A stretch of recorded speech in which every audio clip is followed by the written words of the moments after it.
Tom, I've played Kirby Air Riders. Nintendo invited me down to play a couple of upcoming games. One of them was the upcoming Kirby Air Riders. And I have thoughts. I have many thoughts in different places. That's a concerning start to a video. Yeah, well, I guess I would say I am slightly concerned about the game, to be fair. Oh, damn. Like, I will preface this by saying I don't know Kirby's Air Ride very well. Like, the last game came out in 2004 in Europe. So something like that, yeah. I'm just coming in here to kind of like pick your brain about it in a way from a standpoint of someone who doesn't know this game but does know Mario Kart.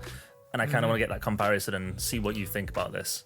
Yeah, it's going to be hard to get away from the fact that Nintendo have 2 racing games releasing in the span of, 7 or 8 months or whatever it is.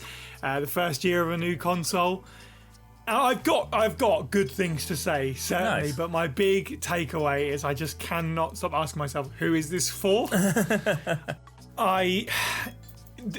original Kirby Air Rider game that I have never played either is like a cult GameCube hit.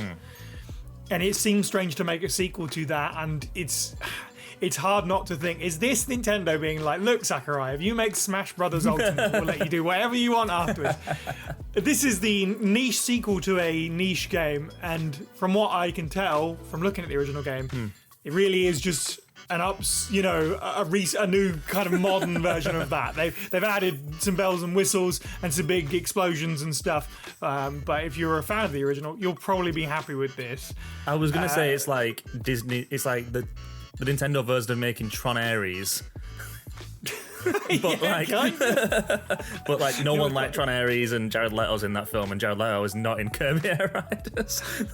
People like Kirby, though, at least. People do like Kirby, so there is that.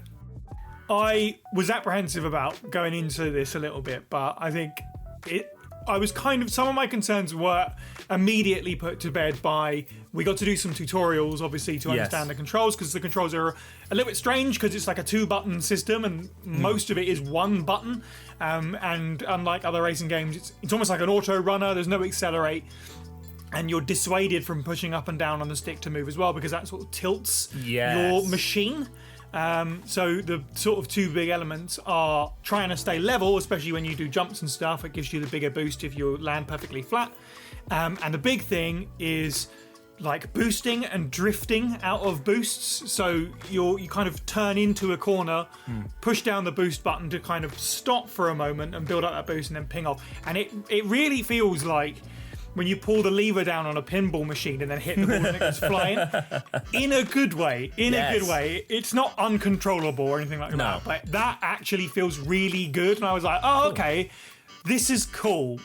Comparing it to Mario Kart, which obviously has gone bigger and wider in Mario Kart World, this is really tight. So you have the chaos of Mario Kart, probably more than you do in Mario Kart World. So that's a big positive, definitely. Yeah, So they've dropped a demo for it on the eShop, which is like got set times you can play it. But I played it this morning before this call. I just did the first tutorial, the basic tutorial stuff. And I think it also seems fairer than Mario Kart, I guess. Like, it doesn't seem as randomized. There's no just like random chaos from items from what I played, unless I have not got far enough through the tutorial to get to that. But maybe that's sort of where it lies, if that's the case, where it's still crazy, but it's not as random and chaotic in a uncontrollable manner. It's kind of tough to say. It does have the item element because there's the copy ability, classic Kirby. There are enemies on the track. You absorb them, you either spit them out if there's nothing valuable there, or you get this ability temporarily.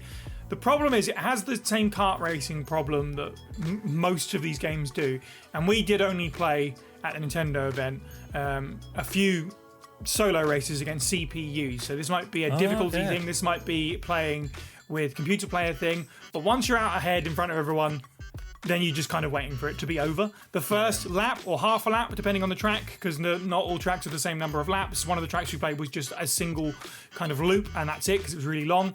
After that initial chaos is kind of out of the way, if you are playing against CPUs, or at least the difficulty we were set at, which I didn't get to see what that was or anything, it was just kind of like, oh, okay, this is just a bit of a stroll to the end now.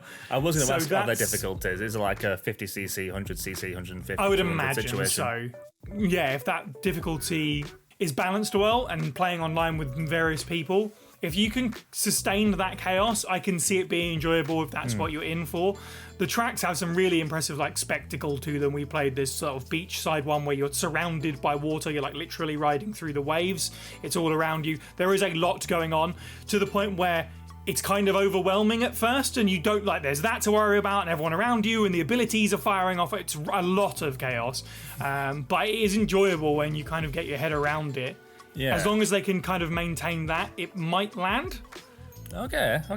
Like, what was the vibe from everyone else who was playing it? Because I guess you didn't play against any other journalist at the event. I did, but we played another mode, which we'll talk about afterwards. The general vibe of everyone coming out of it, though, was largely positive.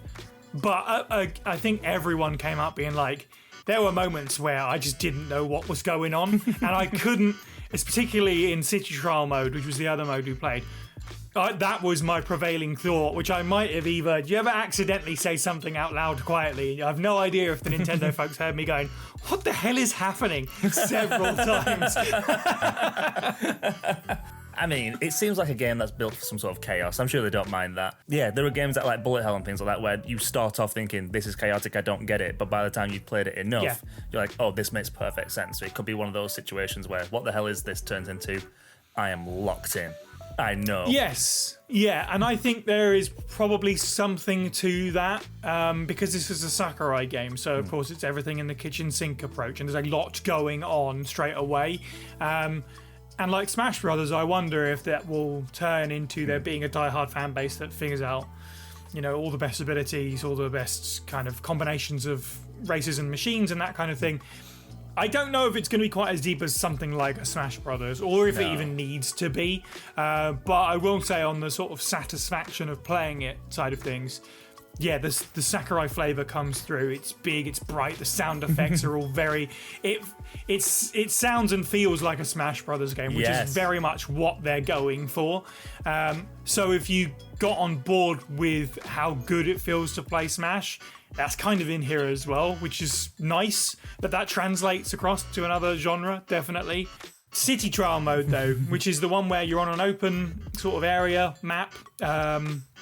And you have to drive around for about 5 minutes. Everyone's in the same map, picking up like stickers, kind of like things, and they're all for different stats of your kart. And you want to jump to different machines and find the machine that you're suited to the best and build your stats up. And at the end of these 5 minutes, you can look at how well you built up your top speed, your air, your turn, so on and so forth. And then at the end of that, there's like a selection of mini games that go up, and you basically get to pick one to participate in. Oh, nice. And the game sort of recommends, hey, you've got a great kart for turns. This is best for you. The way we did it when we played it at the event is because there was only so many of us. Let's all make sure we play the same game. So we got to play a few different ones all together. And some of them are over really short and kind of disappointingly so. All that build up for a little bit of nothing. I really liked, there was one where we did flying through targets to hit the best score. Okay, yeah. Which was cool, so top speed and air and stuff. And that felt really competitive, even though it was over almost instantly. Some of the ideas are really cool, but the City Trial thing, it's hard to get away from the fact that it feels a little bit like a mess. The chaos becomes unglued here. No. I don't feel like there's a way to adequately plan for anything, especially because you don't know what the mini games are coming up, so you don't know what you're planning for anyway, and you're just hoping for the best. And maybe that's part of the fun, but there's not a lot of player interaction during those 5 minutes. You're just kind of driving around, hoping that you are picking up the most stickers or building your kart in a certain way.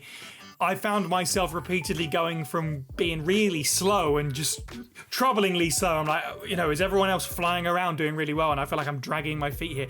To zooming around the map so much that I felt like I was going to break through the walls, and I didn't know why. There were a few bright moments in it. There are like random events that can happen on the map. So like pillars will fall down that you need to break, or there's like a boss fight. And people tend to converge on that. And when you're involved with all the other players, that's when it starts to feel like something again. But it's very easy to just wind up driving around the map, feeling completely segregated from everyone. So I'm not sold on City Trial, definitely. No. So, like, obviously we talked about this earlier when we started. How do you think this sits alongside Mario Kart World? It's a tricky one because this, like I said at the top, this is a niche sequel to a niche game. that is coming out into a space where Mario Kart World is like the big A title of the Switch 2 still right now. That and Donkey Kong Bonanza are like the two big games. This is coming out in a weird time surrounded by other B tier titles for Nintendo. It's slightly cheaper than Mario Kart World, but it's still £60 digital, 65 physical for Kirby. Yeah. And Mario Kart is, 65 digital and 75 physical. I think people will jump on that over the name brand.